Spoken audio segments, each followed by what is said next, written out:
America da leiramba mioi singna thajanaramba philosophy amada base toraga iba the Four Agreements kauba lairik amale lairik asi ing sok lising amaga samapan maruputra taret haibadi 1997 da publish tawkiba lairik ni lairik asi gi ayogi maming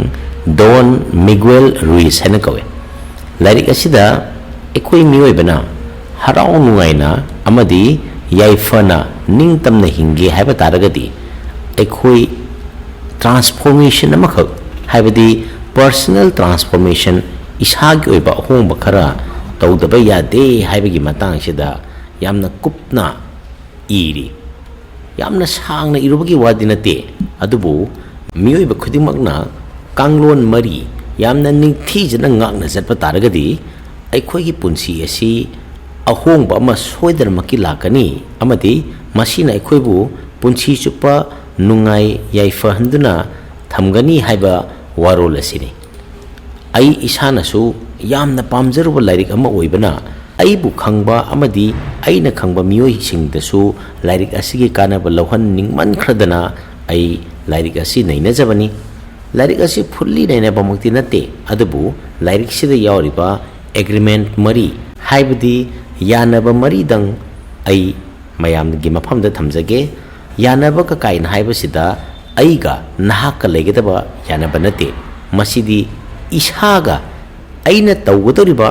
thabak singsiga yanabagi warini samna harabada ishana ishabu yajabagi matangdani phare yengsi ahanba agreement English ta be impeccable with your word and hai Manipuri da wahanthok hairagadi aina ngangliba wahai sing asida ashoibe yawhanganu haibani kaya da phajagraba wari no amta yengbiyo aina tawwa ngamloidaba thabak aina tawroidaba thabak amata tawgani ngamgani haidana haijanganu haibani samna harabada oidaba nganganu haibani amukasu kanglon asina hairibasi karino hairaga gossip tawganu miwa ngangnaganu amadi aina aigi matangda phattaba nganganu haibani migi hek wari sanaba matamdasu aidi adumaina toba ngamgandeda aidi sel leigandeda aidi matam sangandeda haibana chingba wahai singsi hairagadi aina aibu thajadaba kawi haibani kawbiganu aikhoina ngangliba wahai asi mapangal yamna lei aikhoigi pangal-dagi aikhoigi wahai-gi pangal-na hena kalli haibasi matam pumbada ningsingbiyu aduna wa ama nganglamtaida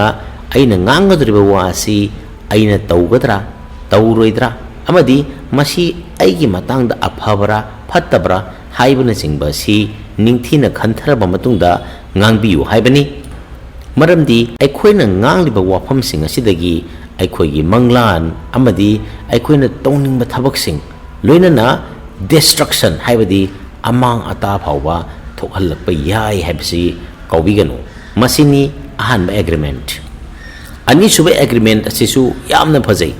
English ta don't take anything personally haibani haibadi mi amana aingonda aigi matangda ngangliba wasi sumlamlagani haidana hekta khanbiganu madu aigi wari nate personally lokshin biganu haibani nangonda mi amana si hairam le adu hairam le haidana madu achumbani haibadi natedana tasengna haragadi mi amana nangonda nangi matangda wa ama haibase karino haiba taragadi mahaki wakhalda leiba wafamsing magi machinna phongdokjarambani haibasi kawbiganu aduna mi amagi opinion amadi mina aikhoida utlaliba action sing aduda aikhoina kanadabada maduda wakhal khanjalludana amadi maduda kok thadaduna leiba taragadi aikhoi chawkhatpa ngamlaroi aduna ishana ishabu manghanjaba amadi nungai handaba thogalakani adugi mahutta mi amana aikhoida adugumba wafam ama thamlakpa matamda mana ngali basidi mai makokta leibuda sum haijarambani haibagi wakhal si oina khanjanbiyu adu natabida mana hairisi sum le haina lauragadi aikhoigi asonbani haibasi kawbiganu ahum subada don't make assumptions.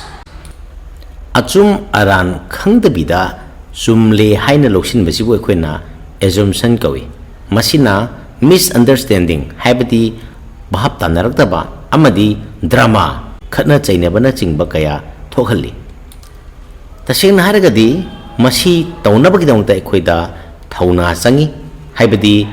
chumle natragna lale khangdoki haba taragadi wahang hangma changi. Wahang hanglabata paukhum phangani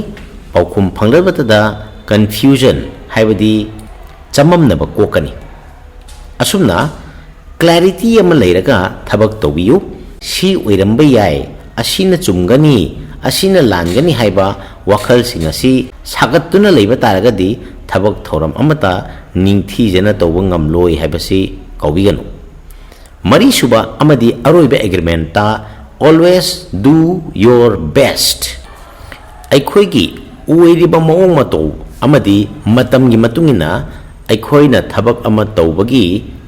maong mato su hongani. Adubu thabak ama tawba matamda aikhoigi maong mato amadi matamdudla leiriba phibamdugi matungina maximum da haibadi khwaidagi yamna tawba ngamba maongda tawgadabani.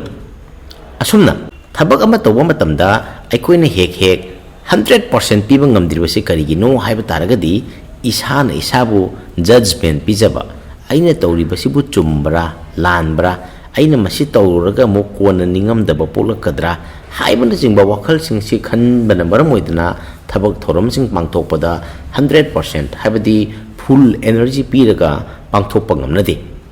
Karigumba aikhoina thabak ama tawru matamda sirasu yare masi thabak sidangdi tawge khallaga tawruba taragadi ahanbagi agreement ahum tusu matik chana pangthokpa ngamgani haibasi kaubiganu. Aduna thabak ama tawge haiba taragadi 100% thadaraga tawbiyu 20% 30% 70 80 90 tawbiganu. Asumna